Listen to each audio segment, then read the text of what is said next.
As president of the university, it is a real privilege for me to welcome all of you on this cold winter evening for this fall's Ubben lectureship. In the past few years, DePauw University has welcomed many important guests. Willy Brandt, Vice President Quayle, Margaret Thatcher, Colin Powell, more close to home, Vernon Jordan and Paul Tsongas, and as a few of us would smile and say, even on this stage just a few months ago, even Ross Perot. A lot of people with significant name recognition, people who represent many divergent political views. And yet we have welcomed people who are tied together by one significant bond. They all in their own way worked for a better and for a more peaceful world. And yet it's true, I think, that precious few of our distinguished visitors have had the hands-on experience in working for peace the way this evening's speaker has. Mr. Perez, it's an honor for DePauw University to welcome you this evening. But before I turn to Rabbi Joe Levine, DePauw's Director of Jewish Study and Life, to formally introduce our speaker, let me take just one brief moment of personal privilege to quote 3 lines from the Epilogue to Mr. Perez's book, Battling for Peace. And he has made these lines come alive for those of us who've had the opportunity to meet with him this afternoon. He has written, "We are ending a decades-long history dominated by war and embarking on an era in which the guns will stay silent while dreams flourish. I feel I have earned the right to dream."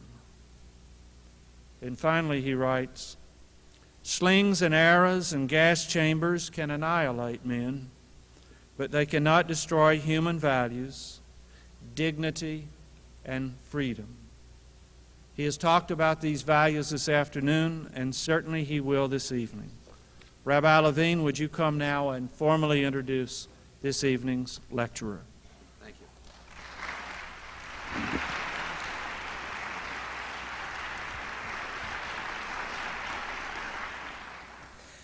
It is often said that the more distinguished the guest speaker, the shorter one ought to make the introduction.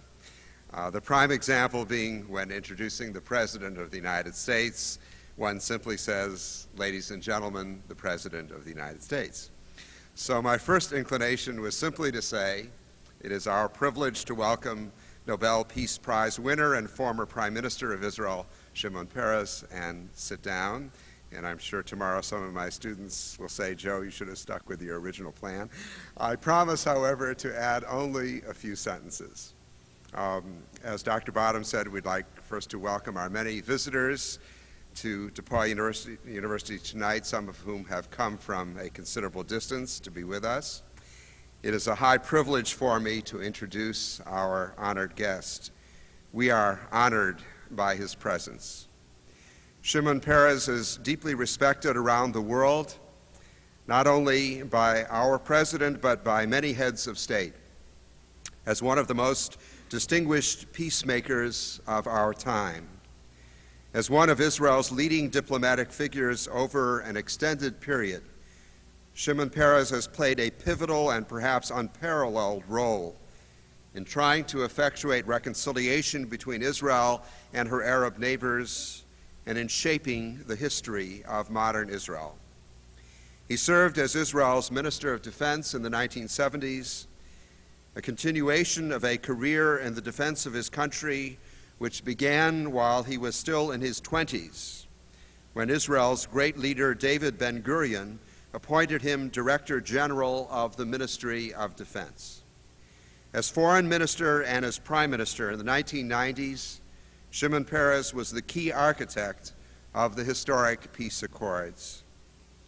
Shimon Peres has been described by Amos Oz, one of Israel's leading writers, as a man with, quote, "an incisive sense of history, a creative imagination, a thirst for culture, and a far-sighted vision." Please help me welcome an architect of peace, a unique spokesperson for the ideals of democracy and the universal vision on which his nation's ethic is founded, a spokesperson those from many other nations would be proud to claim as their own and to emulate, Shimon Peres.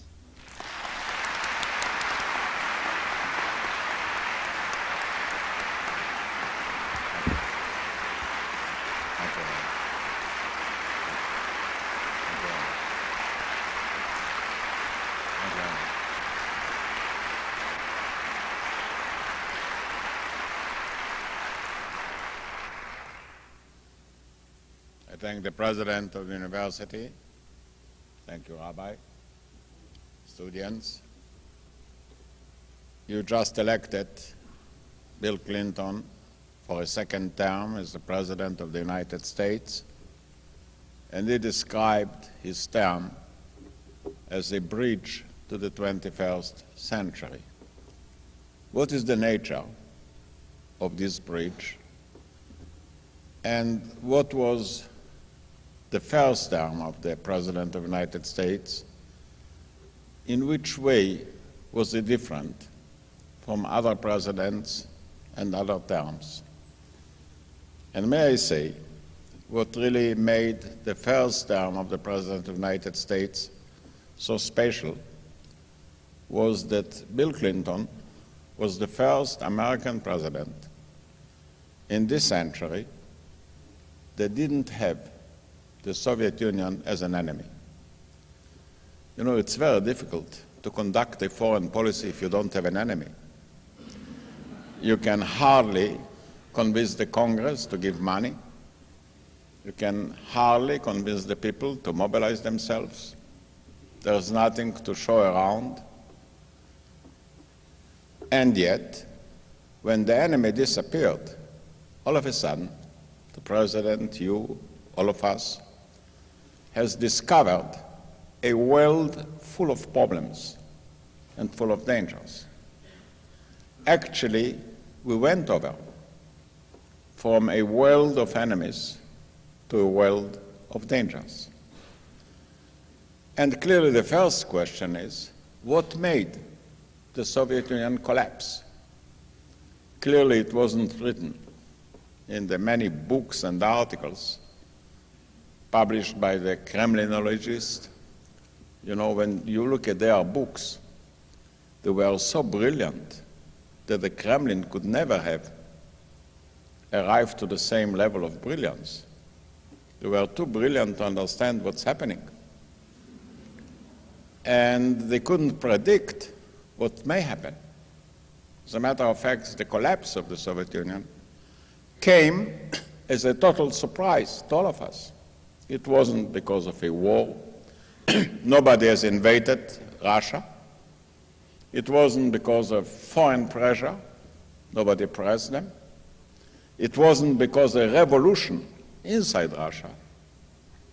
And the person who made the Soviet Empire collapse was a communist coming from the midst of communism, educated by them. So why? What happened? And the answer is that the materialistic concept of the Soviet Union did no longer fit the changes in our time. The changes are many. Basically, one of them, we live in a world without borders. The greatest promises as the most telling dangers are borderless. Science doesn't have to go through the customs to move from one place to another place. Technology doesn't go through the customs. Information is not impressed by borders, even not by an iron curtain, nor by a silver curtain. Young people in Moscow or in Beijing or in Berlin or Paris or Baghdad are getting news home which no censorship can any longer blind the people. And all of a sudden, the so-called strengths of Russia became unimportant. You know, Russia is a huge country, but the big changes that the sources of wealth and strengths in our time are intellectual rather than material. What makes a country strong today is not the size of the land, not the wealth of natural resources, but really the level of research, of development, of education. Japan, having very little of what the Russians have in terms of land or water or minerals, is more affluent and stronger than Russia. You know, I, as an Israeli, compare Israel to the Soviet Union in size and otherwise. Israel, all told, is 24,000 square kilometers. Russia is 24 million square kilometers. It's like 1,000 Israels. Not only do they have a vast land, but they have plenty of water. Russia has 3 million lakes. Israel has 2 lakes, 1 dead. Russia has 100,000 rivers, 12 among them, the largest in the world. The Don, the Dnieper, the Volga. Israel has 1 river, Jordan, famous, richer in history than in water. You can hardly irrigate with the available water of the Jordan River. And yet, Russia is short of food, and Israel exports food. When we have renewed our relations with the Russians, the first thing they did was to buy cows in Israel. Why cows? Because it came out that the Israeli cow produces 3 times as much milk as a communist cow. I assure you, it's the same cow with the same horns, the same animal. The real difference is in the system. And the moral of the story is that you can have more milk from the system than you have from the animal. And that goes all over the places. So the heavy, material-oriented Soviet system, defended by the Iron Curtain, could no longer stand the test of the time. But what is true about the potentials is also true about the dangers. Borders are no longer the great defender of a country. Missiles are not impressed by borders. Non-conventional weapons are no longer important in comparison with the size of the country, because the size of the damage is so great. Who can afford it, really? Terror goes all over the places without passing borders. Somebody may fire at a TWA plane, you don't know who did it, where did it come from, or plants a bomb in Argentina or Paris or Israel, wherever it is. Movements like fundamentalism do not stop anymore at borders. And actually the difference between an enemy and the danger is that an enemy has a land, a sovereignty, a flag, an army, an identity card. You know where it is, you know its size, you know its potential. When it comes to dangers, you don't know. Where are they coming and where are they moving? And what are their intentions and what is their strength? And yet, let's face it, all of our strategies, actually all of our alliances, all of our coalitions are made for a world that no longer exists. And we do not have neither coalitions nor strategies for an entirely new era in our existence. And we have to think hard, because in many ways, not only does those potentials and those dangers bring an end to borders, but also bring an end to differences, to distinctions. You know, for many good years, there was an assumption that the North is rich and the South is poor, that the white people are better off, the colored people are condemned to poverty, and unless the white people will help the other people, or the North will help the South, the world will never taste a sense of equal opportunity. I myself wrote a book which is called The New Middle East, where I suggested to the countries in the Middle East to take an example of Europe and build a common market. If I would write it today, I wouldn't give the example of Europe. I would give the example of Asia. Because Asia, that has so many countries that were poor, backward, in war, in skirmishes, looked like being condemned for poverty and backwardness, all of a sudden, in a rather short while of time, contrary to Russia, they enjoyed an economic takeoff.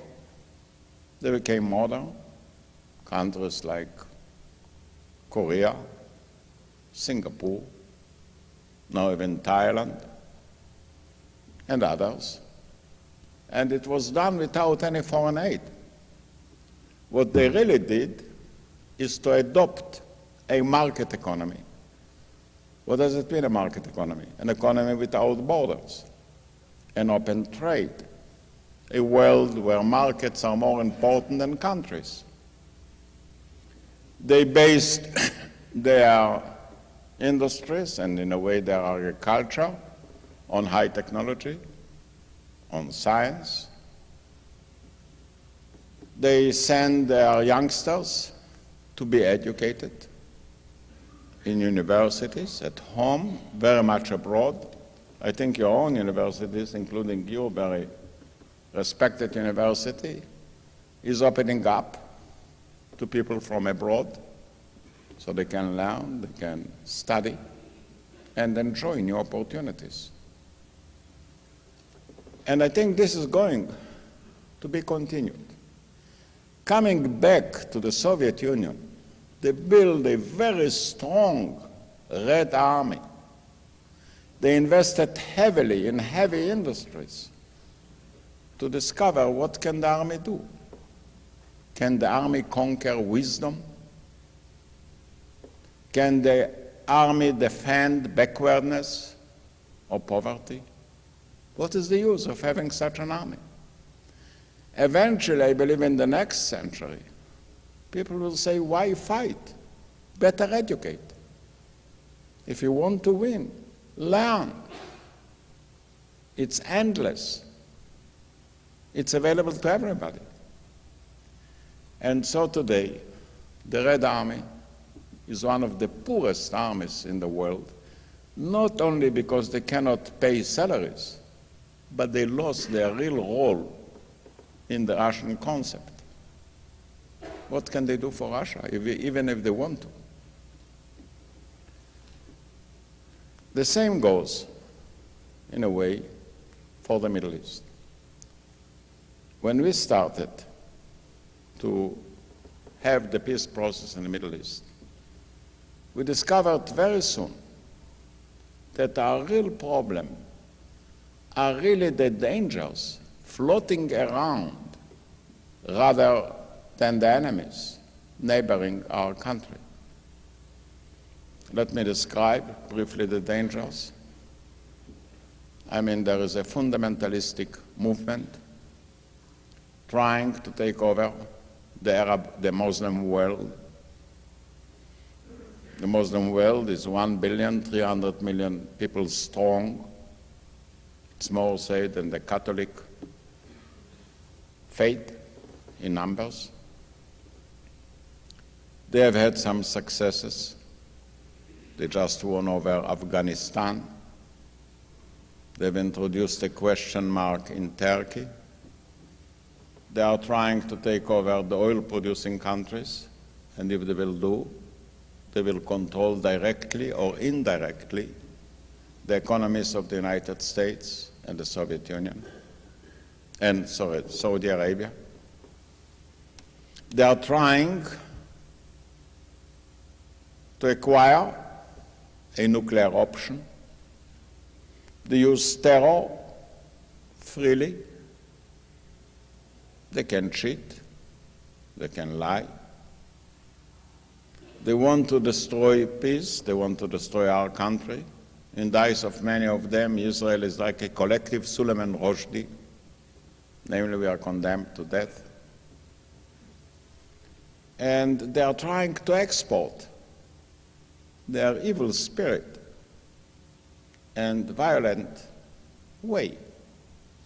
Now, it's not the first time that we have an extreme group of people trying to take over a religion or trying to take over a region. But it never happened in history that a movement of this nature can be equipped with the ultimate weapons. Imagine that Hitler would have a nuclear bomb. The whole world would look differently, and they may have it. What makes the picture more balanced is that most of the Arab countries, shall I say most of the Muslim countries, consider fundamentalism a danger to them as much as to us.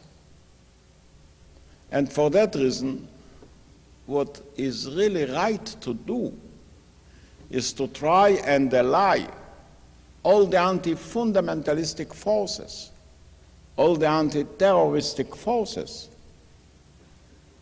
to stand up against this newly arrived danger.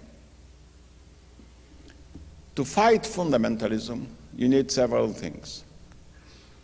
You cannot stop fundamentalism by guns or tanks. You can only do it by improving the economic situation of the people, by investing more in education, by getting rid of the wars and the hatred, and ally ourselves against the new danger instead of dividing ourselves against the memories of the old dangers. So he says, look, if we want really to establish a front or a coalition to stop the fundamentalism from spreading over all the places, let's stop the belligerency between us and our neighbors. We have 5 countries around us. With Egypt, we have peace. We made peace with Jordan. We have to make peace with Syria. We have to make peace with Lebanon. And the most complicated problem is the Palestinian one. Some people described it as the most complicated issue in the 20th century because the land is small, the people are deeply oriented religiously and nationally, the memories are bitter, 5 wars, the suspicion are mountain high, and nobody thought there was any chance to do it. My late partner, Yitzhak Rabin, who was assassinated, paid with his life for it, and myself, decided to try our hands. Let me say, first of all, the motivation for doing so. It wasn't just a danger on our skies.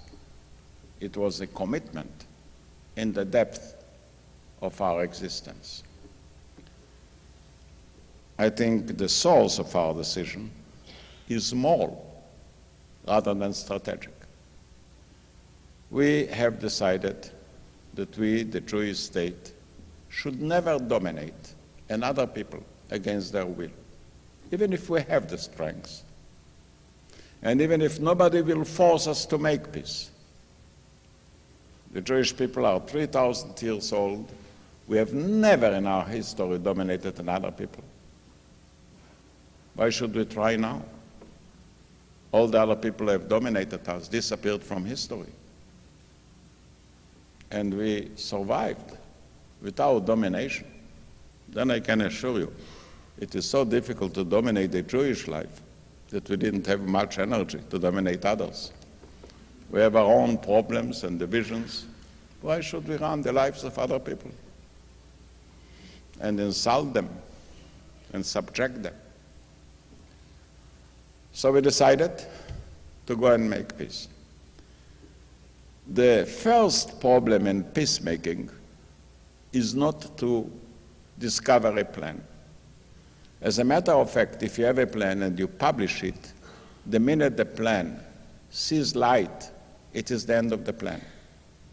Because the minute it becomes known, you have already a very strong opposition from your adversaries and from your own people. Actually, the art of peacemaking is not to negotiate, but to create alternatives. If you know about two plans, forget the two of them. Try to look for a third one, which is yet unknown, so it doesn't have objections. And if you want to create a new plan, you need a partner. So the first call for peacemaking is to build a partner and cultivate a partnership. It's not simple, because the partner is full of suspicion and you are full of suspicion. In our case, there was never before a Palestinian state or a Palestinian people. The PLO was a movement engaged in terror, and we have had to convert it into a partner. The minute you discover a partner and you begin to negotiate, you are very much surprised. Because when you're at war, when you don't have an agreement, you're in a way in a very good shape, because you negotiate with yourself. And when you negotiate with yourself, you are totally brilliant, no problems. You win all the arguments. You convinced all the people. The problem begins when you discover the partner. And the partner has its own dreams, its own demands, even its own justifications. And you learn that if you want to make peace, you have to make concessions. All people are for peace, but not all people are ready to pay the price of peace. So while you negotiate with the partner, you discover that you have another problem with your own people. They say, why are you compromising? Why are you making concessions? Why are you becoming a giveaway party? Be careful. Don't run. And then, when you do it, you begin to lose, in a very strange way, the support of your own people. Let me say a personal word about it. You know, many people think that peacemaking is a piece of poetry. You sing songs, you write poems, you go to ceremonies, you're on the CNN day and night, you have headlines, you have a hell of a time. I saw the other side of the peace, not the sunny side, but the bloody side. A year ago, while being already quite advanced in our negotiations with the Palestinians, Rabin felt that we are losing the support of the people. And we used to talk between the two of us, and I suggested to have a rally to see if we still enjoy it. Rabin was all for the rally, but he was very skeptical if people will come at all. So we had it. And to our very pleasant surprise, hundreds of thousands of people came over to support the peace process. They were totally enthusiastic, with a great deal of youngsters, sincere, outspoken. They praised Rabin, they praised the peace process. Underneath the balcony from which we were speaking, there was a pool full of water, and many of them jumped with their dresses in the water to express their support. I knew Rabin for 50 years. I never saw him happier in his life. I never heard him singing. That was the only night that I heard him sing. Actually, we were singing a song of peace, and the two of us and the singer, we got the words of the song. We didn't know it. We are not very famous on that. And Rabin read the words, then put it in his pocket. A few minutes later, it was penetrated by 3 cartridges. He embraced me. He never did it in his life. And really, it was the happiest life. And then we went down on the stairs. I supposed to go to Jerusalem. He's supposed to go to Tel Aviv. We departed. I asked him if he thanks the organizers. He says, "Oh my God, I forgot." I came down. He came a minute later after me. My car was before his car, so I asked the driver, "Where is Yitzhak?" I saw him 10 meters from me. And then he was assassinated and killed. A man that served his country in an impeccable way as a soldier, as a statesman, all his life. And he was killed not because he was corrupted or because he was wrong, simply because he was carrying a peace process and the cost of it.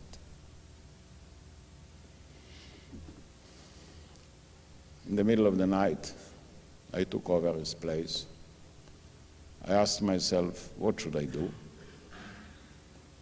And I thought my first duty should be to implement what we call Oslo B, namely the redeployment of our forces from the West Bank, which is considered a holy place in the eyes of most of the Jewish people, maybe all of them. And in the face of a terrible resentment and criticism, and shouts that you are a traitor, a murderer, whatever you want, we have redeployed our military forces from 450 Palestinian villages, 6 cities, and I thought that we overcame the most difficult part of the story. But then, 2 months later, an attempt was decided to be taken by the Iranians and the terrorist groups to stop the peace process. And they have decided to plant bombs in the hearts of our cities. To describe it very briefly, but also in tangible terms, I used to leave my home at 6 o'clock in the morning to the office. When I was in my car, the security people told me that a bomb was exploded just now in a bus in the heart of Jerusalem, and many people were killed and wounded. And instead of going to the office, I went to the square. I saw the dead, I saw the wounded, I saw the blood, I saw the families crying, full of tears, and a very large gathering shouted at me again, "Traitor, murderer, what did you do to us?" And then, the next morning, exactly at the same time, again while leaving my home to the office, again the security people told me another bomb exploded, again in a square of Jerusalem. And while the television was still showing 24 hours a day the yesterday event, a new one arrived. Again, the blood and the dead and the tears and the shouts. And then the next day, the third day in a row, the same story, this time not in Jerusalem, but in Tel Aviv. I went to Tel Aviv. The number of people killed was larger. The demonstrations were louder. The accusations were stronger. And then a fourth time, another bomb, this time in Ashkelon, which is another place. And I stood there in the middle, facing all these accusations. Surely, with a sad heart, but without regrets, I knew that is our task. I knew that neither Rabino was prime minister and defense minister like myself. Both of us send young people to the battlefields. Many of them risked their lives. Some of them lost their lives. We cannot spare from ourselves what we didn't spare from the youngsters. And I thought it is our duty. We have to change. Though people don't like changes, but theoretically. In real terms, people are very conservative and they prefer to remember rather than to think. And then, while this story was over, another shooting game started in the northern part of Israel, where another terroristic organization, the Hezbollah, started to shell with rockets, Katyushas, our northern villages, and Passover, the holidays, all the population were in shelters, mothers, fathers, children, babies, day in, day out. I tried to stop it diplomatically without any success, and we have had to reply.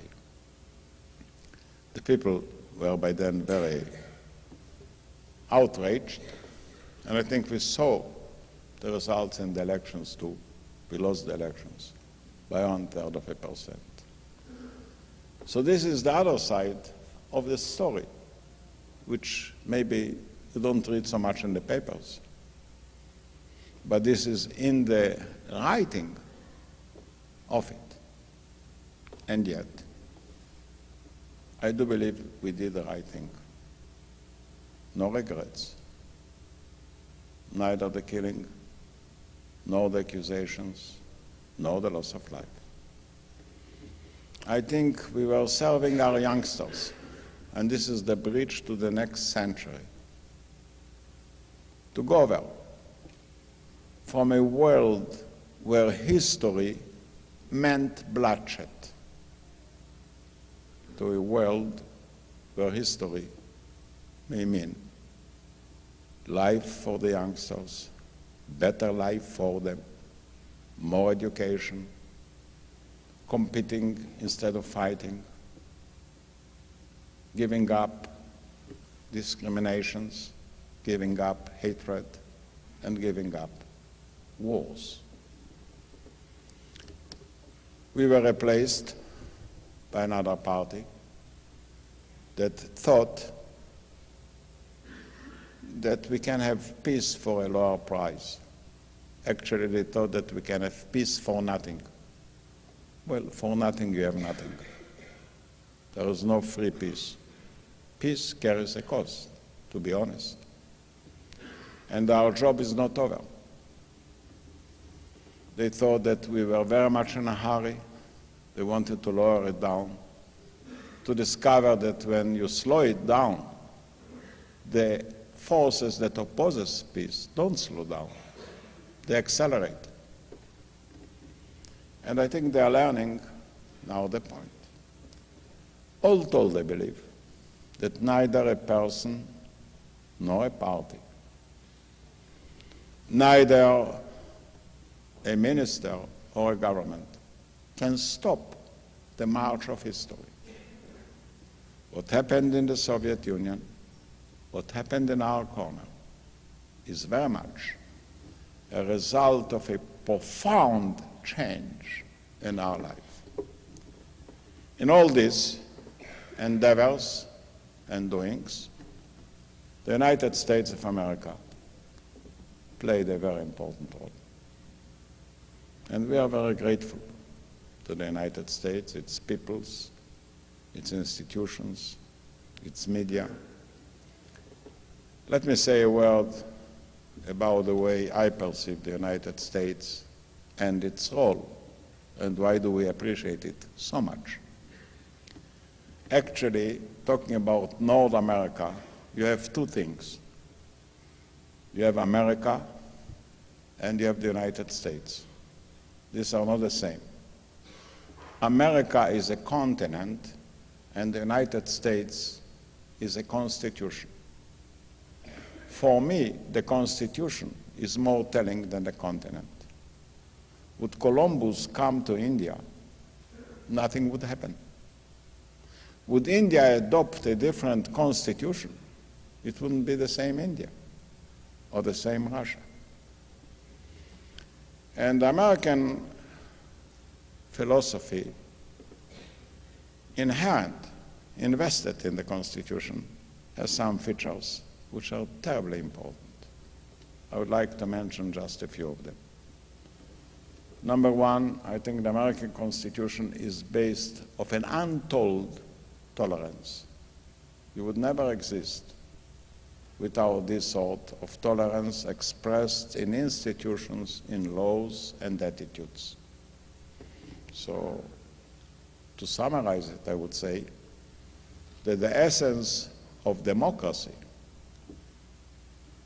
in your concept, in my concept as well, is not only the right of every person to be equal, but the equal right of every person to be different in religion, ethnically, in color, in outlooks, in age. Because all of us are made of so many variations that without a tolerance, we cannot collect those variations in a framework of freedom. And that is a strength that stood the test of times. There is a second point about the United States which I have the highest regard for, and that is when and what, by and large, does the United States go fighting? Because many of young Americans lost their lives on foreign land, in Asia, in Europe. You won most of the wars, not all of them. America won the wars, won the land, won the assets, but you didn't keep anything for yourself. You conquered Japan to return it as a second edition, actually an improved Japan. You conquered Germany or Europe, the same story. You didn't keep anything for yourself. I don't recall any other superpower in human annals that behaved likewise. All the great empires fought and won and acquired the assets for themselves. The third point is the American generosity. I don't want to describe the United States as a group of angels. You're not. All of us are human beings. I don't want to exaggerate. But all told again, the show of generosities to public institutions, including this university, by private people, to needy nations all over the world, is remarkable. And I do hope you will continue to do so. With the collapse of the Soviet Union, the United States remained the only superpower, luckily so. I'm trembling to the idea of what would happen if it would be the other way around. The United States would collapse and the Soviet Union would become the only superpower in the world. now, when I look forward to the coming 4 years of President Clinton, for whom I have the highest respect, I believe that this situation of the United States to remain the only superpower may not endure a very long time. It's a window of opportunities. I can see a train of some other superpowers coming along and taking over. China probably, Europe probably, Japan, maybe India, maybe Russia again. I don't know when it will happen. It may happen in 4 years, in 8 years. But today, we have a window of opportunity. In a way, the President of the United States is the President of the free world. And it is because of it that the characteristics of your institutions are so meaningful to all of us.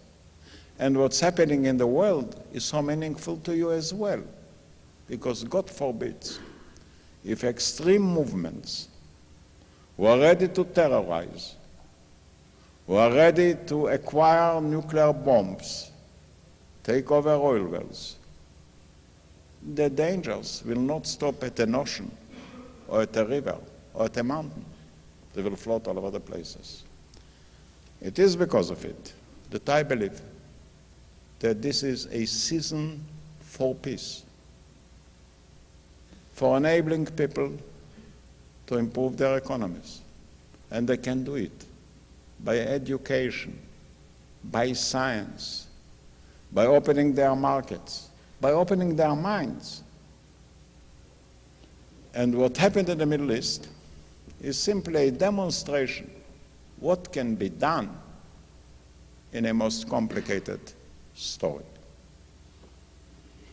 I pray that you and us will use the years to come to continue determinedly, without any fears and any doubts, to enable the other half of humanity to enjoy peace and affluence and prosperity.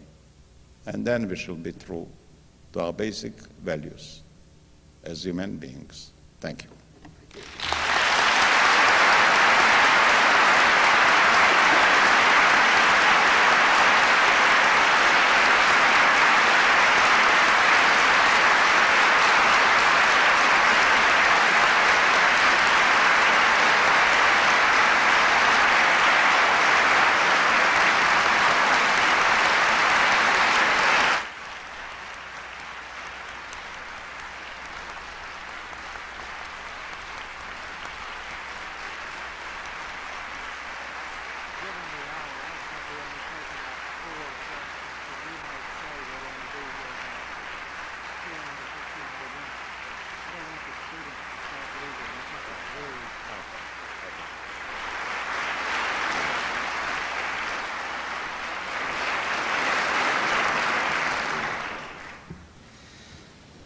Mr. Prime Minister, I know I speak all of our profound gratitude for the most memorable and touching and inspiring address.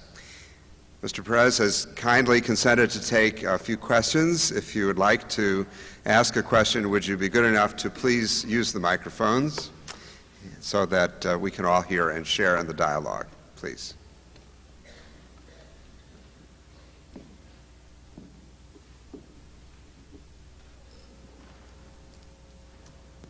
Mr. Perez, it seems to me that a lot of people in the United States, and especially fellow Jews, friends and family, consider it very simple thing to be a policy expert on the Middle East. All one has to do is look at the Middle East and say there will never be peace, and history seems to prove inconclusively that that's the correct interpretation. And it seems to me that a lot of the pessimism and cynicism tends to revolve around certain kinds of perceptions about the Palestinian people themselves and certain perceptions about the impact of fundamentalism or the potential spread of fundamentalism. And this is something you spoke about. And yet I think many of us know that it's not as simple to say that fundamentalism has a single cause, or that it spreads in a particular way, or that the Muslim world is monolithic in this way.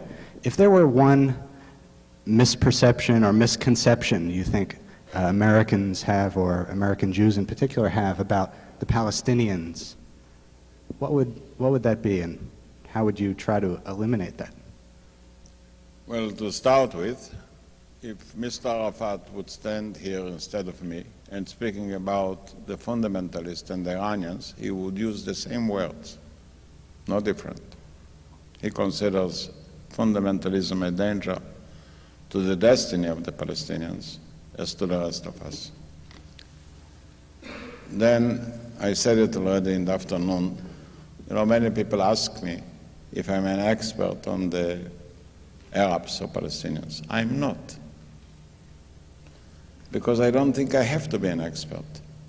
For me, Palestinians or Arabs are human beings like ourselves. What is the difference? I wouldn't generalize any nation, particularly not with negative traits. I think it's unfair. I do believe that the Palestinian mother is crying over her dead child as a Jewish mother. I don't know that a Palestinian youngster would like to lose his life for no reason. And I do believe if you behave that way, you create trust. According to the Jewish tradition, the first human being was not Jewish. Adam wasn't a Jew. Eve wasn't a Jewish. We are first of all human beings.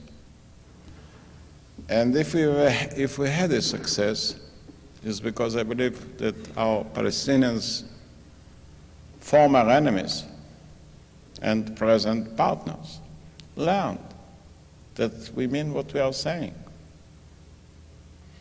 And when you'll take the history of Europe, look how much bloodshed they experienced before they came together. Why wait hundreds of years? What for? Every child which is being born is innocent. You don't inherit hatred. You adopt it later on. And we are looking to the future, not to the past. Thank you. The American media and Arab media and Israeli media had many opinions on why you lost the recent election. I was just curious on your opinions on why the Israelis voted the way they did. Well, we lost because we didn't have enough votes, But the difference, as you know, was a very small one, less than 1%, 1/3 of a percent. The difference was 15,000 votes all told. But I would attribute it, not to go in too long a story, to two reasons. One is the terror that reigned after the assassination of Rabin, as I have described. That awoke in the heart of many people doubts if we can make peace with the Arabs. And the second reason, well, I represented a very moderate group of people. And people who are moderate do not have the same energies than people who are more extreme. So the participation in the vote by our followers was lower than the participation of votes in the religious groups. In religious locations, the participation was up to 95%. In our locations, it was 70-75. And we don't have anybody to give orders. We weren't actually a camp. We were a concept. Whereas the other side had some camps like the settlers, or like the religious groups and others. These were the two main reasons, in my judgment. Mr. Netanyahu has commented that it's not the same with dealing with non-democracies such as Syria. And I'm afraid I can't hear you. Will you move a little bit I'm either sorry. louder or a Yes. little bit take? Mr. Netanyahu has commented that it's not the same negotiating with non-democracies such as Syria and the PLO versus dealing with democracies. Do you agree with that? And what is the experience? What is it like negotiating with Yasser Arafat and with Syria? Well, clearly I don't share his opinion. As you may know, I didn't vote for Netanyahu, and I didn't change my mind since then. I think everybody is representing something else, something different from what we do. Many people ask me, can you trust Arafat? I says, what do you mean? You mean Arafat became a Zionist? No. Israeli? No. He's a Palestinian. He represents them. So is Assad. Now, the problem, if you can negotiate or not, should be tested very seriously. It's clearly Assad is running Syria single-handedly, and everything depends really upon him. He doesn't delegate. You know, before the elections, I got a message from him through the United States that he would like to conclude the agreement between us before the end of 1996. I told him, I'm ready. But if you want to do so, I told him we have to higher the level of negotiations. It cannot be done by proxy, by committee. We have to meet. And if you are ready to meet, yes, we can conclude it. I quoted a French author, André Malraux, who said that mothers, that their boys are pilots, are praying all the time that the boy will fly low and slow. They don't understand that to fly high and fast is more secure. So I asked him, you are a pilot. What do you want, to fly low and slow or high and fast? If you want high and fast, I'm ready.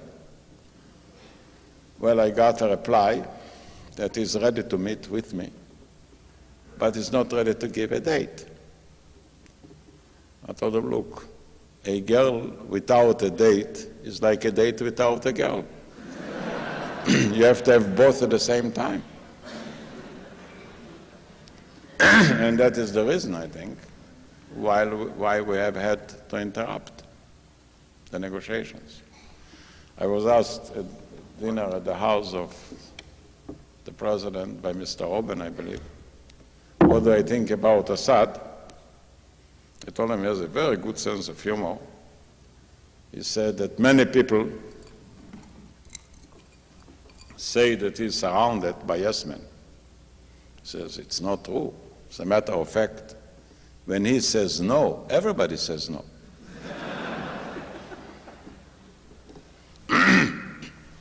Yes. This will be the final question. Yes, I wanted to find out, I heard you say this afternoon that you think that the ultimate future of Palestine would be with a sort of confederation with Jordan. And we've been discussing this over the last week. Do you believe that, 20 or 30 years from now, as hard as that is to predict, nobody predicted the fall of the Is part Soviet of Union. it is what? Do you believe that in 20 or 30 years, or and more than that it might be possible for a single country where the Palestinians and the Israelis live together? As naive or as idealistic as that might sound, is that something that, would that be an option? Do you think that would be a viable option 20, 30 years down the road? The answer is yes. I do believe that we have to live in a triangle economically and politically in two separate entities. I think it is the desire of the Palestinians and the Jordanians to live separately from Israel. So basically, when I look at the future of countries, the identities will not be territorial, but rather cultural. The identity card will be civilization more than a sovereignty. Now, clearly there is a Palestinian culture, and I said I'm for a confederation because the majority of the Jordanians are Palestinians.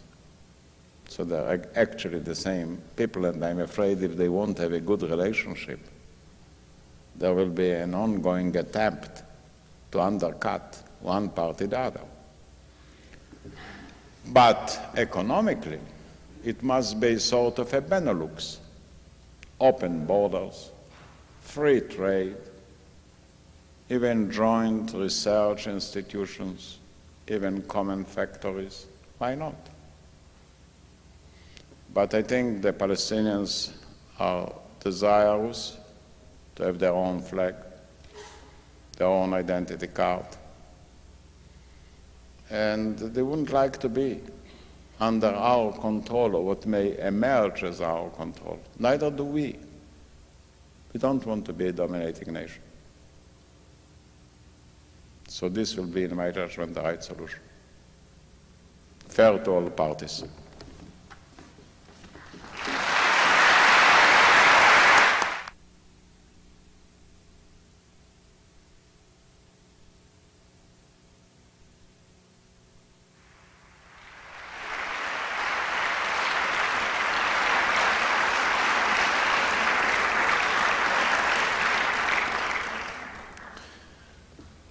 Let me just make one recommendation in closing.